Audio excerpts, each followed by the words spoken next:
আসসালামু আলাইকুম প্রিয় শিক্ষার্থী। আমি তোমাদেরকে আজকে উত্তল দর্পণের প্রতিবিম্বের বৈশিষ্ট্য দেখাবো। উত্তল দর্পণের প্রতিবিম্বের বৈশিষ্ট্য দেখতে হলে আমরা উত্তল দর্পণের প্রতিবিম্বের বৈশিষ্ট্য দেখব।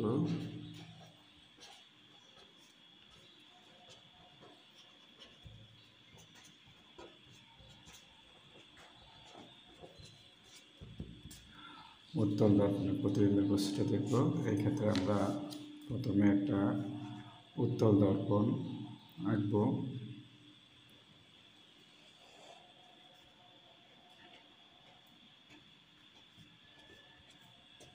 আচ্ছা, ধরি আমরা এম পি এন ডট একটি উত্তল দর্পণ কল্পনা করি বা মনে করি। এবার উত্তল দর্পণের আমরা এফ দেব প্রধান ফোকাস আর সি দেব বক্রতার কেন্দ্র। এই ক্ষেত্রে আমরা একটা বস্তু যদি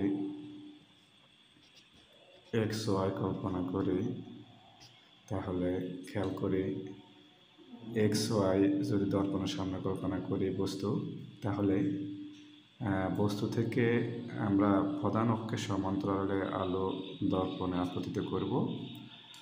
আপতিত করার পরে আমরা জানি প্রধান অক্ষের সমান্তরাল উত্তল দর্পণে যদি কোনো রশ্মি পড়ে, এটা এমনভাবে প্রতিফলিত হয় মনে হয় যে প্রধান ফোকাস থেকে আসছে বলে মনে হয়। এবার আমরা আরেকটা রশ্মি প্রধান অক্ষের সমান্তরালে আমরা বক্রতার কেন্দ্র বরাবর পালাবো। বক্রতার কেন্দ্র বরাবর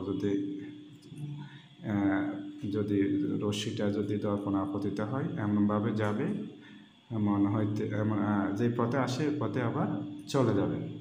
আচ্ছা, এবার আমরা প্রতিফলিত রশ্মি দুইটাকে এই প্রতিফলিত রশ্মির পিছন দিকে বাড়াবো, আবার এই প্রতিফলিত রশ্মির পিছন দিকে বাড়ালে এটা মনে হয় এক্স ডট থেকে আসছে বলে মনে হয়। হ্যাঁ, এবার এক্স ডট থেকে প্রধান অক্ষের উপর এক্স ডট ওয়াই ডট লম্ব টানি, তাহলে এক্স ডট ওয়াই ডট হবে এক্স ওয়াইয়ের কি প্রতিবিম্ব? অবাস্তব প্রতিবিম্ব। তাহলে আমরা প্রতিবিম্বের বৈশিষ্ট্য দেখব। প্রতিবিম্বের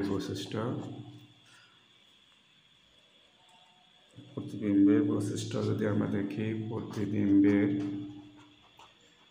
বৈশিষ্ট্য দেখি আমরা প্রতিবিম্বটি হবে বাস্তব না অবাস্তব, প্রতিবিম্বটি হবে অবাস্তব প্রতিবিম্ব, প্রতিবিম্বটি হবে অবাস্তব 2। আচ্ছা, 2 প্রতিবিম্বটি হবে সোজা, প্রতিবিম্বটি হবে সোজা, যেহেতু বস্তু যে বরাবর প্রতিবিম্ব সে বরাবর সোজা। আর হবে প্রতিবিম্বটি আগেছে হবে ছোট খর্বিত বা ছোট। 4 প্রতিবিম্বের অবস্থান হবে দর্পণের পিছনে। প্রতিবিম্বের অবস্থান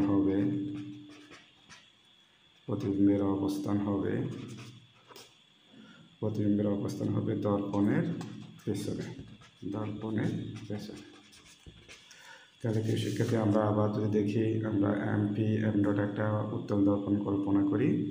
এই দর্পণের সামনে এক্স ওয়াই একটা বস্তু যদি কল্পনা করি, বস্তু থেকে প্রধান অক্ষের সমান্তরাল আলো দর্পণে পড়বে এমনভাবে প্রতিফলিত হবে মনে হয় প্রধান ফোকাস থেকে আসছে বলে মনে হয়। আরেকটা রশ্মি বক্রতার কেন্দ্র বরাবর পালানোর পরে এটা যে পথে আসে এই পথে আবার চলে যাবে।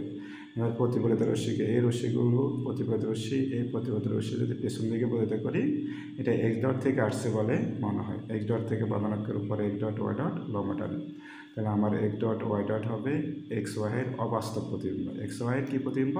অবাস্তব প্রতিবিম্ব। এবং প্রতিবিম্বের বৈশিষ্ট্য কীরকম হবে?